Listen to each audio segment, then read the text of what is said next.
We honor those that preceded us that succumbed to HIV, but in honoring their memory, we hope that those present now are able to look at that and say, that doesn't have to be their story.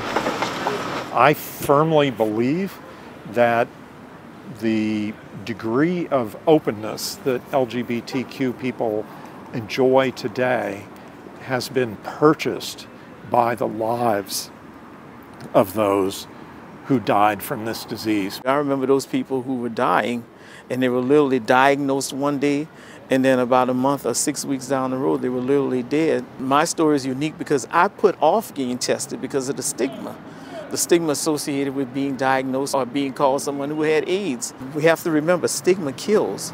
Because if you don't know your status and you're too ashamed to go and find out what your status is, then you're more than likely to have a bad outcome. Years ago, I was diagnosed with HIV. Unbeknownst to myself, I was working in a hospital setting at the time, and I was exposed to fluids of a patient. I watched a lot of people that I knew, friends, people that I even worked with, pass away due to complications of HIV.